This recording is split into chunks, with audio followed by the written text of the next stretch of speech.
Pemirsa, masih bersama saya Syifa Aulia dalam Berita Kaltim hari ini. Kembali kami sampaikan 3 berita utama Kaltim hari ini. Penyelidikan kebakaran masih berjalan, pintu masuk Big Mall Samarinda masih ditutup untuk umum.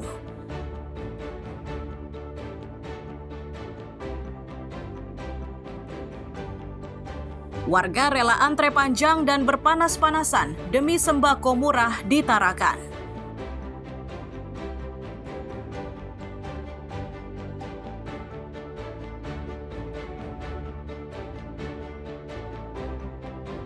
...87 ponsel ditemukan di sel dalam razia lapas dan rutan di Samarinda.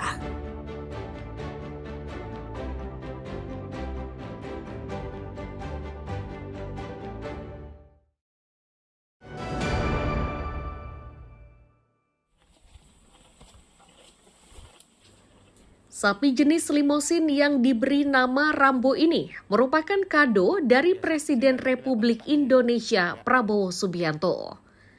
Sapi tersebut diberikan kepada masyarakat Kutai Timur saat dalam perayaan Hari Raya Idul Adha 1446 Hijriah tahun 2025.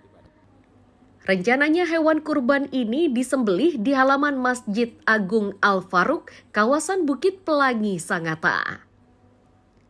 Sapi berbobot 700 kg dan diberi nama Rambo ini ternyata dibeli dari seorang petani lokal asal desa Singagembara, Sangatta Utara. Pemilik mengaku sapi tersebut telah dipelihara selama 3 tahun. Ia pun senang dan bangga karena sapinya terpilih menjadi hewan kurban bagi Presiden.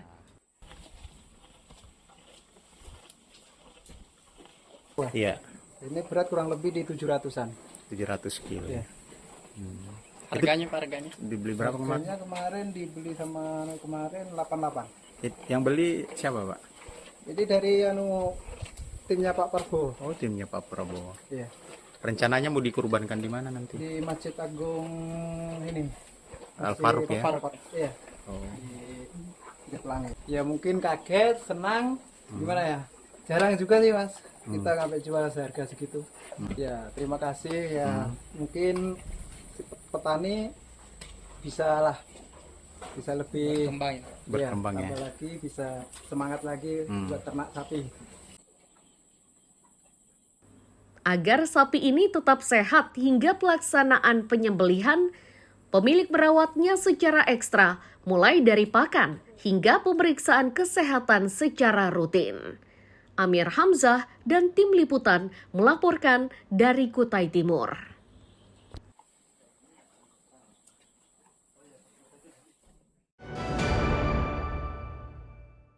Dan salam sejahtera bagi kita semua.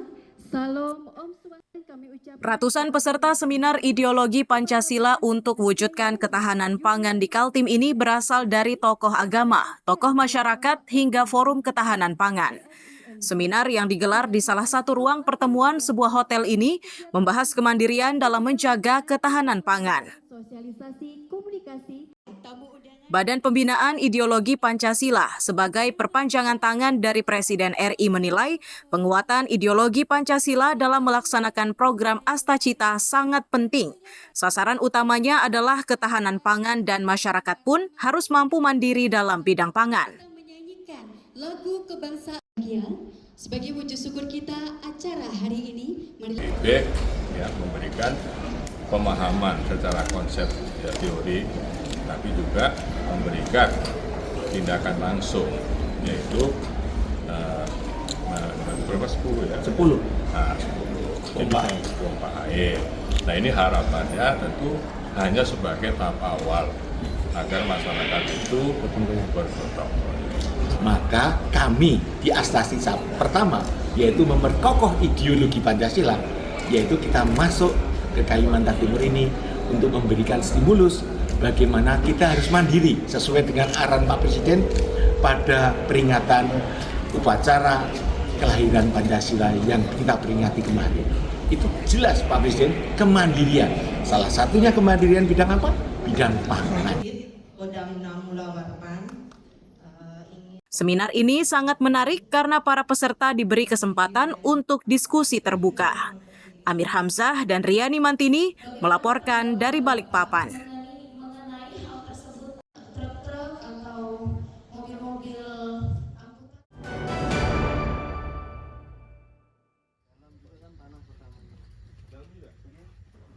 Rumah bercat hijau ini merupakan satu dari beberapa kegiatan yang dilakukan TNI dalam kegiatan Tentara Manunggal Membangun Desa atau TMMD ke-124. Lokasi kegiatannya di Desa Lok Bahu, Sungai Kunjang, Samarinda. Kegiatan ini pun dilengkapi dengan penyaluran bantuan kepada warga tidak mampu. Pangdam 6 Mula Warman Mayor Jenderal TNI Rudi Rahmat menyatakan, TMMD kali ini digelar serentak di beberapa kodim di wilayah Kaltim, Kalsel, dan Kaltara. Sasaran utama adalah daerah yang termasuk kategori 3T, yakni terisolir, terjauh, dan terluar. Sasarannya memang diprioritaskan adalah daerah-daerah yang memang 3T dan terisolir, terluar, dan terjauh. Dan memang di Samarinda kita dilaksanakan di wilayah kelurahan Cipok Batu ini. Jadi khusus untuk Samarinda tadi kita meresmikan kurang lebih jalan sepanjang 700 meter, yang lebar 4 meter, sehingga dampak yang paling signifikan terasa oleh masyarakat adalah masyarakat tidak perlu lagi berjalan 5 km keliling, tapi kita shortcut menjadi kurang lebih hanya 1 km ya. Bagi warga, TMMD kali ini sangat bermanfaat. Mereka tidak saja menerima berbagai bantuan, namun juga merasakan dampak positif secara ekonomi. Kami ini aslinya dari Buddha Sawisma RT7, terus kita nih bergerak di bidang UMKM juga. Terus usaha saya ini cuma PY, menjadi juga di rumah.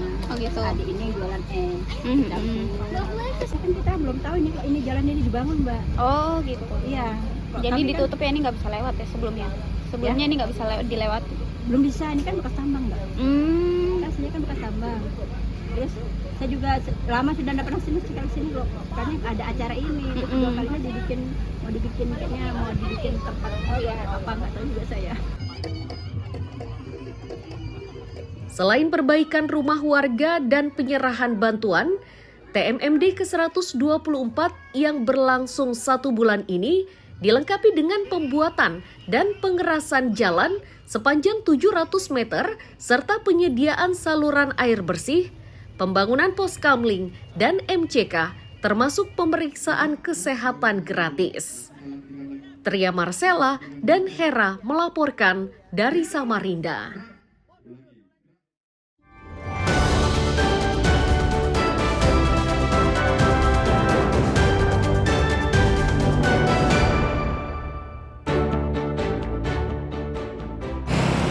Pemirsa, berita tadi menjadi akhir perjumpaan kita hari ini.